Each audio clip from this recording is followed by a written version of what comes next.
Just as JavaScript has anonymous functions, JavaScript also has anonymous objects. And so it's just a simple representation of what an object would look like. And so you enclose it in curly braces. Remember that arrays were enclosed in square brackets. And then inside, you have a series of pairs, property name, property value, property name, property value, with commas in between, but with no comma at the very end. Now, people who come from more formalized object-oriented programming languages like Java just can't understand this. They say, well, how can you possibly have an object without first defining a class? Because in those languages, object means an instance of a class. But in JavaScript, an object is really just a data structure that has fields. And so here I've made a data structure. I enclosed it in curly braces, and it has fields. It has a first name field and a last name field, and each of those fields has a value.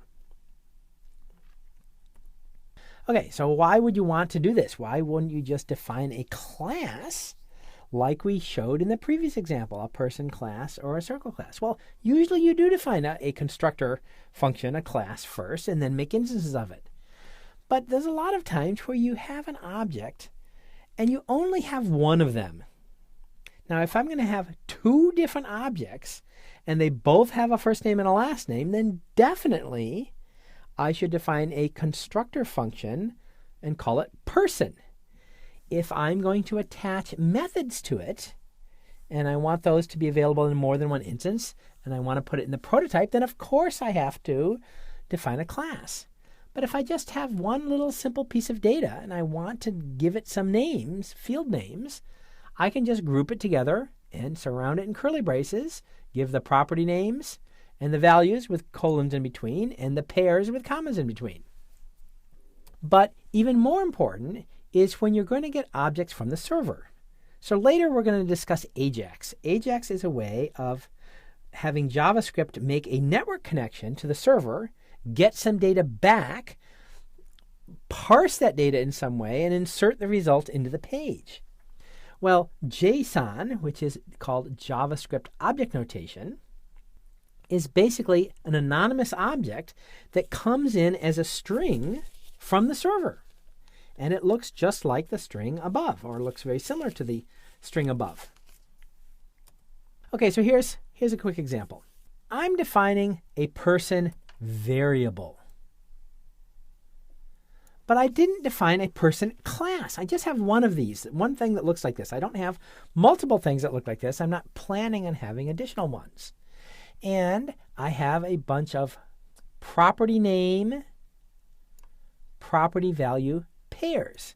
For each pair between the property name and the property value, I have a colon. And between each pair, I have a comma. And I can even do this nested. So I have a best friend property that also has a first name and a last name. And the values can even be functions. So I have a greeting property whose value is a function. Now again, I want to stress, it's only used when you are going to make only one instance that looks like this. Rather than making a constructor function and using the constructor function once and only once, you just define the object directly. It's simpler. However, if there's any possibility that you're going to make more than one instance, then definitely make a constructor function. If you start off by making an anonymous object and then later you say, oh, wait, I need something else that looks just like it, then refactor your code. Go back and change your code, make a constructor function, and make both instances use the constructor function. All right, let me give a brief example of using this anonymous object. Okay, so here's the anonymous object shown on the previous slide. I make a variable, and the value of the variable is not a call to a constructor function, but it's just directly an object. So I have some curly braces, and inside the curly braces, I have property name, property value pairs. Between the property name and the property value, I have a colon, and between the pairs, I have a comma. And the value of some of the properties can themselves be an anonymous object, and the value of some of the properties can also be functions. So I run this, and then I can say person.firstName, person.lastName, person.bestFriend.firstName, person.bestFriend.lastName. And this is a little bit of a hidden snarky comment because Brendan Eich was the original developer of JavaScript, and Chris Wilson was the longtime lead of JavaScript development at Microsoft. And to say that they were best friends might be a moderate exaggeration. However, despite that little snarky comment, with Microsoft Edge, the latest browser from Microsoft in Windows 10, it is very standards compliant. And the JavaScript engine is very standards compliant and is considered quite fast in catching up with the leading browsers in JavaScript implementations, which were primarily Chrome, followed by Firefox. All right, so anonymous objects are useful. If you just have one instance, you don't have to define a class first. It seems strange to people who come from stricter object-oriented programming languages, but it's used widely in JavaScript. Not only for JSON data from the server, we'll discuss that later, but just in your own direct code. Speaking of Internet Explorer, I just want to make one quick comment, which is Firefox and Chrome. If you put an extra comma at the end of an array or an extra comma at the end of an anonymous object definition, Firefox and Chrome will just ignore it. But many Internet Explorer versions will crash. Now, in this particular instance, I would say that Firefox and Chrome are wrong. There's not supposed to be a comma at the end. And if your implementation accepts illegal code, it might encourage people to write illegal code. So in this particular case, I would say Internet Explorer is right. But regardless of who is right, the point is you should not have an extra comma at the end. And of course, you might ask, well, why would I put an extra comma at the end? You told me not to. Well, the reason that you sometimes get extra commas at the end is when you're building anonymous objects or arrays on the server and sending it back to the client. And if you're doing this manually on the server, it's kind of natural, especially if you have an array, to kind of loop. And you just put a square bracket, and then you start looping down your data, and you put the data, and you put a comma, and you put your data, and you put a comma, and you put your data, and you put a comma, and so forth. And you don't want to have a special case for the very last one to leave off the comma. And so server-side programmers have sometimes become lazy and not put in that special case and just looped down and built something that looked like a JavaScript array on the server and put commas after everything, including the last element. And then only later, when they tested on Internet Explorer, because they did their initial testing on Chrome or Firefox because of the development environment, only later did they discover that it was actually illegal. So don't put commas at the end of arrays or anonymous objects. So anonymous objects give us a segue into JSON, JavaScript Object Notation.